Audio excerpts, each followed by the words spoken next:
you're trying to take certain things out of the game, and it's just the way it is. I mean, I think it's improved a lot.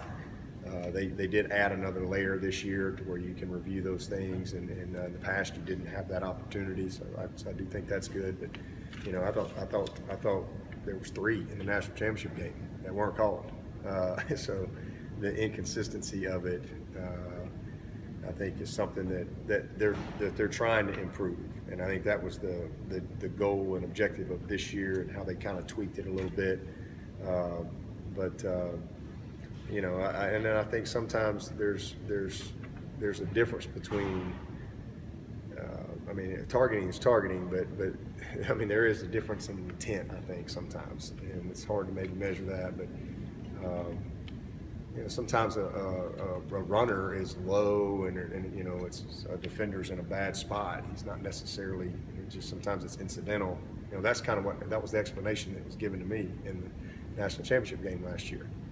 And I'm like, what? You know, it was, you know, early in the game, and you know, so I think that, again, if you could somehow maybe have I don't know, kind of like in soccer. I don't know much about soccer, but you get 2 yellow cards, you're out, or something like that.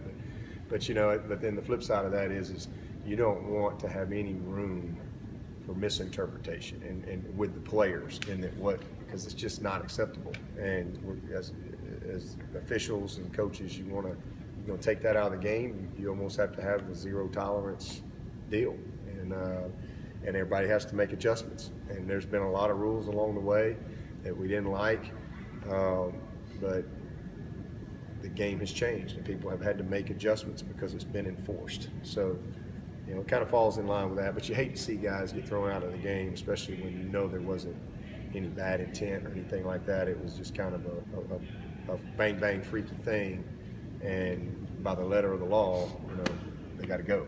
So that's the only bad part. How has Tanner reacted since that happened? Oh, good. I mean, good. I mean, it's just, you know, it was the right call, and he you know, the guy was going down. I mean, he's just going in and trying to finish, but you know, you can't leave with your head. We don't coach that, and he left his feet. And, you know, it's something he's got to learn from. Is that a great lesson for Isaiah, though? Because Coach Venables was saying you were kind of getting on to Isaiah all week. You got to be in it. You got to be ready. Your number might be called, and sure enough. Absolutely. I mean, you never know. That's a lesson for everybody on this team. I mean, you never know when your opportunity is coming, and you know, next man up. That's the way it has to be. And nobody's going to say, "Oh, I'm sorry. Well, we'll just you know, forfeit or not show up or whatever." I mean, you got to go play. So you got to prepare and be ready. You know, I don't know who said it, but it's, I mean, if you wait to get the opportunity to prepare, you're in trouble. Somebody famous said that. I don't know who said it, but I know that. John Wooden, just credit to John Wooden. There you go, John Wooden. That's a good guess. You got to prepare for your opportunity, even if it never comes. But that's the mindset you got to have. And so when it does come, you're ready. And if you wait till, oh, here it is, now let me prepare, that's a train wreck and not a good approach. So that's what we try to instill in these guys, and it takes a lot of discipline. That's what I love about Kelly. You know, Kelly had a lot of opportunity. You know, he 100 plays maybe. Exactly 100. Is that what it was? So 100 plays first 2 years, and you know, but what are you doing when nobody's watching?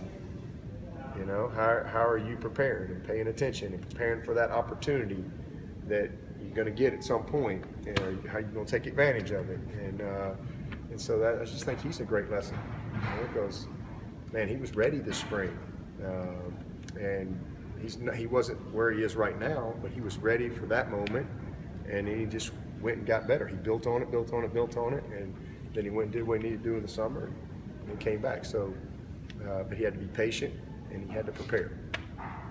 Coach, you were able to get number 16 in the game. I think it was an end around. Yeah, Does mom get off your back for not playing him enough? No, No, no. But seriously, you know, going his first road game, did a good job as a holder. I Yeah. mean, how proud of you Yeah, are you of him for going to that environment? I'm proud of him. He's done a great job. You know, I mean, it's a huge need for us, and I mean, it's it's a job he won. I mean, he's really good at it. Like I said, something he's done since the 7th grade, and didn't really like doing it, but they just said, "Hey, you're going to be the holder," and all of a sudden that turns out to be a really good asset for him, and then timing for him with our 2 holders as seniors last year. So the only guy back was Renfro, and we really didn't want Renfro to have to do it. So he's a backup guy for us. But you know, Will came in, had a great camp, was ready, worked his butt off this summer. It's really natural for him. He's done a nice job. We've had some low holds, some high balls, and had a little bit of everything. But it's a good. And then you know he works hard, just making sure he knows everything at receiver. And if they need him, he can go in and be a putty guy. I know that you try to drown out